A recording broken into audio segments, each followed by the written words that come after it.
नमस्ते, good morning.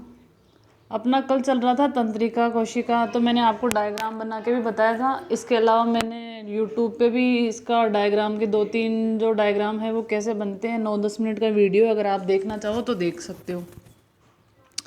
ठीक है, तो अपन देखते हैं तंत्रिका कोशिका को फिर से देखते हैं एक बार। तो तंत्रिका तंत्र की जो संरचनात्मक और क्रियात्मक इकाई होती है, तंत्रिका तंत्र की जो संरचनात्मक और क्रियात्मक इकाई होगी वो क्या कहलाएगी? आपकी तंत्रिका कोशिका या न्यूरॉन। दे रखा है इसमें, तंत्रिका तंत्र की संरचनात्मक और क्रियात्मक इकाई क्या होगी? आपकी तंत्रिका कोशिका। ठीक है, अब ये करेगी क्या? आपकी जो सूचनाएं होती है, एक स्थान से दूसरे स्थान पर सूचनाओं को भेजने का कार्य कौन करता है? आपका तंत्रिका कोशिका। इसके जो बनावट है, उसकी संरचना, उसमें कौन कौन से भाग होते हैं? कोशिका काय होगा, द्रुमाशय होंगे, केंद्रक हो, मतलब एक जो आधारभूत कोशिका होती है, इसमें जो जो संरचनाएं होती है वो कहाँ होगी? आपके इसमें उपस्थित होगी। सबसे पहले कोशिका काय, इस भाग को साइटोन भी कहा जाता है। कोशिका काय में एक केंद्रक और प्रारूपी कोशिका, जैसे एक प्रारूपी कोशिका में जो जो होते हैं माइटोकॉन्ड्रिया, गोल्गी कायल, लाइसोसोम, जो जो होते हैं वो सब क्या होंगे? आपके इसमें उपस्थित होंगे, उपस्थित होंगे। तो कोशिका काय को साइटोन भी कहा जाता है, और एक प्रारूपी कोशिका में जो जो होते हैं वो इसमें क्या होंगे? आपके उपस्थित होंगे। इसका दूसरा भाग होगा द्रुमाशय। ये कोशिका काय से निकले छोटे छोटे तंतु होते हैं जो कोशिका काय की शाखाओं के तौर पे होते हैं, और ये जो तंतु होते हैं ये उद्दीपनों को, सूचनाओं को वातावरण से, बाहरी अंगों से या किसी अंग विशेष से क्या करते हैं? आपके ग्रहण करते हैं, और जहाँ इनको भेजना होता है वहाँ इनको ये क्या करते हैं? भेजते हैं। ठीक है, फिर आता है तंत्रिकाक्ष या एक्सोन। ये लंबा बेलनाकार प्रवर्ध होता है, जो एक ऐसे लग रहा था ना जैसे एक फूल है और उसके नीचे एक डंठल सा लगा हुआ, वो था। कोशिका काय के एक शीर्ष से शुरू होकर धागेनुमा शाखाएं बनाता है। ठीक है, और प्रत्येक शाखा दूसरी शाखा से जुड़ जाती है, और जिस जगह जुड़ती है उससे क्या बोलते हैं? एक तंत्रिका कोशिका दूसरी तंत्रिका कोशिका से जिस क्रिया के द्वारा जुड़ती है, जिन तंत्रों के द्वारा जुड़ते हैं वो होते हैं तंत्रिकाक्ष, और इस क्रिया को क्या कहते हैं? सिनेप्सिस। इसको क्या कहेंगे अपन? सिनेप्सिस। और इसमें कौन रोल प्ले करेगा? Synaptic knobs. Synaptic knobs. यहाँ देखो, तंत्रिका कोशिका में एक पदार्थ होता है जिसको बोलते हैं neurotransmitter. It is very important, ये बहुत इंपॉर्टेंट है। क्यों इंपॉर्टेंट है? कि पूछा जाता है कि तंत्रिका कोशिका में ऐसा क्या होता है जिससे वो आवेगों को आसानी से ग्रहण कर लेती है, तो उसको क्या बोलते हैं अपन? न्यूरोट्रांसमीटर। तंत्रिका कोशिका में क्या पाए जाते हैं? आपके न्यूरोट्रांसमीटर, मतलब सूचनाओं को ग्रहण करने वाले। यही क्या करेंगे? वातावरण से, किसी अंग से सूचनाओं को एक स्थान से दूसरे स्थान पर पहुंचाते। ये था आपके तंत्रिका कोशिका की संरचना। ठीक है, तो तंत्रिका कोशिका का चित्र का क्वेश्चन आ सकता है, ओनली चित्र का क्वेश्चन 1 नंबर का आ सकता है आपके। इसके अलावा इसकी संरचना से संबंधित क्वेश्चन 2 नंबर का आ सकता है। अब तंत्रिका कोशिका कार्य कैसे करती है वो अपन देखते हैं।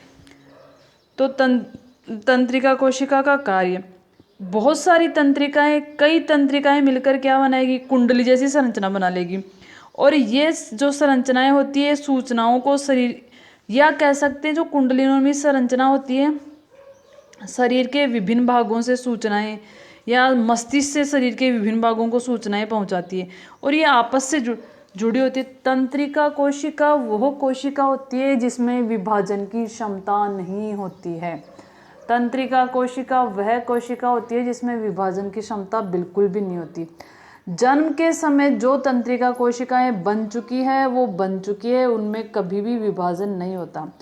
अब जैसे जैसे व्यक्ति की एज बढ़ती जाती है तो जो न्यूरॉन है, तंत्रिका कोशिकाएं होती है, वो हजारों करोड़ों की संख्या में होती है, और वो आपस में जुड़ती जाती है। जो व्यक्ति जिस फील्ड में, जिस क्षेत्र में जितनी प्रैक्टिस करता है, बार बार प्रैक्टिस करता है, या उस फील्ड में विशेषज्ञता हासिल करता है, तो तंत्रिका कोशिकाएं जुड़ती जाती है, और उसका नॉलेज या उस फील्ड से एफिशिएंसी, दक्षता क्या होती है? आपकी बढ़ जाती है। यही आपका क्या होता है? आपका टैलेंट कहता है।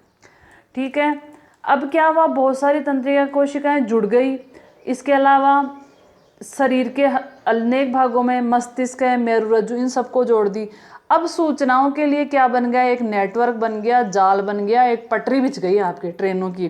तो बहुत सारी ट्रेनें आपस में आ जा सकती है। जाल, ट्रेन की पटरी तो क्या है यहाँ पे, तंत्रिका कोशिकाएं, और जो ट्रेन है वो क्या है आपके, सूचनाएं।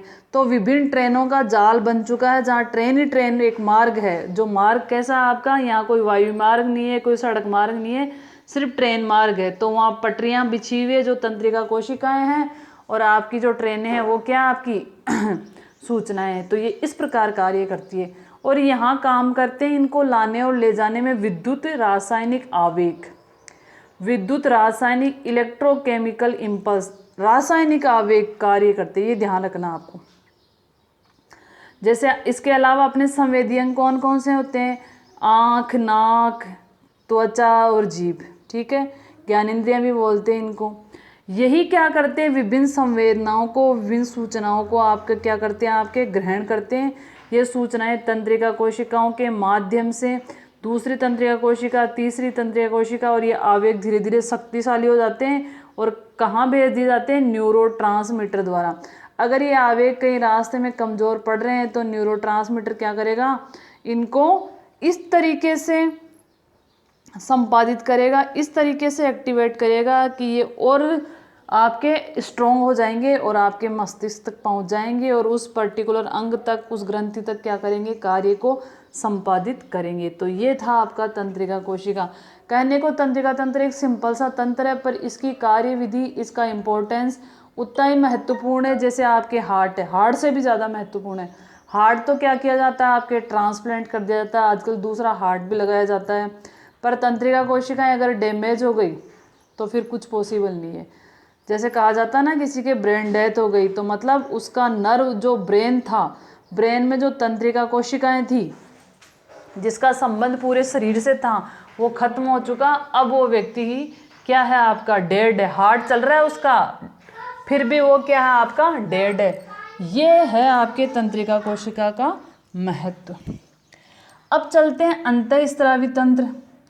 अंतःस्रावी तंत्र एक ऐसा तंत्र होता है जिसमें क्या होगी, कुछ ग्रंथियां होगी, उनसे निकले हुए पदार्थ होंगे। अब इम्पोर्टेंट चीज़ ये है कि जो अंतःस्रावी तंत्र होता है उससे जो एक पदार्थ निकलता है उससे क्या कहते हैं, तो उसे कहते हैं अपन हार्मोन, उसे कहते हैं अपन हार्मोन। तो अंतःस्रावी ग्रंथियों का जो स्त्राव होता है वो क्या कहलाता है, आपका हार्मोन। अंतःस्रावी ग्रंथियों को अंतःस्रावी ग्रंथियां भी कहा जाता है और नलिका विहीन ग्रंथियां भी कहा जाता है। इसके पीछे कारण ये है कि अंतःस्रावी ग्रंथियों से जो स्त्राव निकलता है वो सीधे ही रक्त में डाल दिया जाता है, सीधे क्या कर लिया जाता है, आपका रक्त में डाल दिया जाता है। इन ग्रंथियों में कोई नलिकाएं नहीं होती, इसीलिए इनको नलिका विहीन ग्रंथि भी कहा जाता है।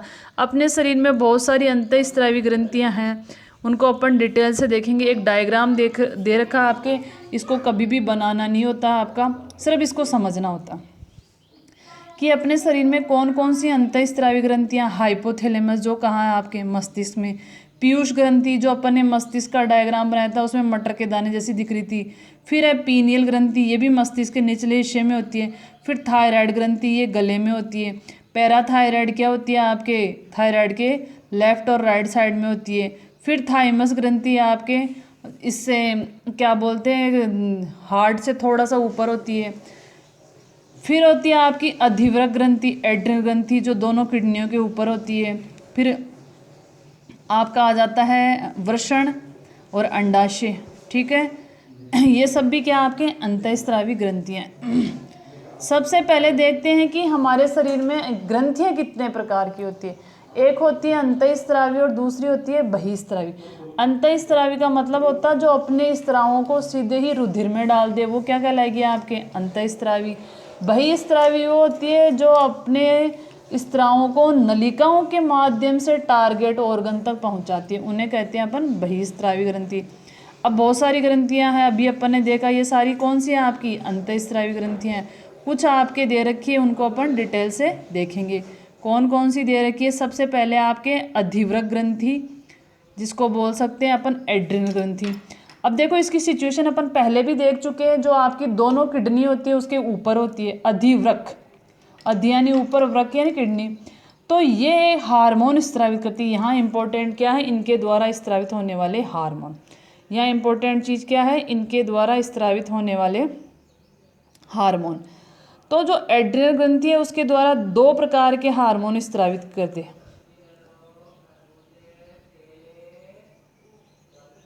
एड्रिनलिन या एपिनेफ्रिन। एड्रिनलिन या एपिनेफ्रिन, ये एक ही बात है, दोनों नाम आ सकते हैं आपके, एड्रिनलिन या एपिनेफ्रिन। एड्रिनलिन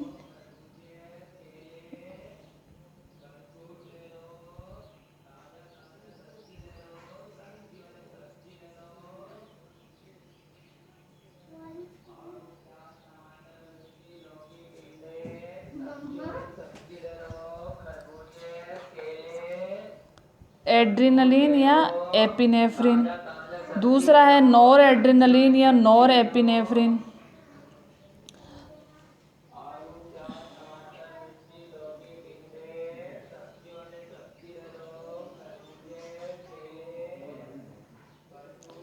भाई ये काम नहीं कर रहा, आप ऐसे देख लीजिए, एड्रिनलिन या एपिनेफ्रिन और नॉर एड्रिनलिन या नॉर एपिनेफ्रिन। ठीक है, तो ये है आपके दोनों हार्मोन। मैं अंडरलाइन करना चाह रही थी, शायद यहाँ टेक्निकल कोई प्रॉब्लम थी। तो आपके 2 प्रकार के हार्मोन स्रावित होते हैं, एड्रिनलिन और नॉर एड्रिनलिन। इनके एक को एक नाम और है, एपिनेफ्रिन और नॉर एपिनेफ्रिन। ये हार्मोन क्या करते हैं, विपरीत परिस्थितियों में स्रावित होते हैं। मतलब ऐसी परिस्थितियां जो स्वाभाविक परिस्थितियों के विरुद्ध हो उन्हें कहते हैं विपरीत परिस्थिति। जैसे अचानक से कोई रोड एक्सीडेंट देख लिया आपने, या किसी प्रिय की मृत्यु हो गई, या आपके पेपर आ गया और आपको कुछ नहीं आ रहा, तो वो ऐसी परिस्थितियां कैसी हो गई आपकी, आपातकालीन परिस्थिति। इसीलिए इस हार्मोन को क्या करते हैं, इमरजेंसी हार्मोन भी बोलते हैं। अब ये करेगा क्या, उस टाइम स्रावित होगा कब, जब ये आपकी पल्स रेट, हृदय धड़कन बढ़ जाएगी, पुतलियां बाहर निकल जाएगी, तेज तेज सांस चलने लग जाएगा, उस स्थिति में ये स्रावित होता है और धीरे धीरे व्यक्ति क्या हो जाता है, आपका सामान्य हो जाता है। तो ये था आपके शॉर्ट क्वेश्चन आएंगे 1-1 नंबर वाले, या फिर शॉर्ट नोट। अगली है थाइमस ग्रंथि। ये हृदय और महाधमनी के ऊपरी भाग में स्थित होती है। इसका इंपॉर्टेंट कार्य थाइमोसिन हार्मोन का स्रावित करना। थाइमोसिन हार्मोन का स्रावण कौन करता है, आपकी थाइमस ग्रंथि करती है। ये छोटे बच्चों में सर्वाधिक सक्रिय होती है, परंतु युवावस्था प्रारंभ होते ही ये क्या हो जाती है, आपकी सिकुड़ जाती है। तो ये तो सिंपल सा, थाइमस ग्रंथि क्या करेगी, थाइमोसिन हार्मोन स्रावित करेगी। ये नहीं पूछा जाएगा, ये यौवना प्रावस्था के साथ सिकुड़ जाती है, तो ये पूछ सकते हैं आपसे। इसके अलावा वृषण है, ये नर में पाया जाएगा, टेस्टोस्टेरोन हार्मोन स्रावित करेगा, जो लैंगिक द्वितीय या द्वितीय गौण लैंगिक लक्षणों को क्या करता है, आपका उत्प्रेरित करता है। ये अपन मादा नरजन में पढ़ चुके। अंडाशय क्या करता है, एस्ट्रोजन और प्रोजेस्टेरोन हार्मोन का स्रावण करता है। प्रोजेस्टेरोन और एस्ट्रोजन का स्रावण करेंगे, और ये दोनों कैसे हैं, आपके स्टेरॉयड हार्मोन होते हैं, और ये जो मादा चक्र होते हैं उसको क्या करते हैं, आपके नियंत्रित करते हैं। तो ये चैप्टर आपका लगभग कंप्लीट है। अब अपन जो नेक्स्ट चैप्टर लेंगे वो अपन इन्वायरमेंट वाले में से लेंगे, क्योंकि ये आपको थोड़ा ऐसा लग रहा है इसको थोड़ा टाइम भी ज़्यादा लग गया, और चैप्टर पर अच्छा चैप्टर था। अब अपन इन्वायरमेंट में से लेंगे। इससे पहले अपन एक लेक्चर लेंगे जिसमें इस चैप्टर से कौन कौन से क्वेश्चन बन सकते हैं, उनका आंसर क्या हो सकता है और लिखने का तरीका क्या होगा, वो सारे अपन देखेंगे नेक्स्ट क्लास में। थैंक यू, धन्यवाद, पढ़ते रहिए।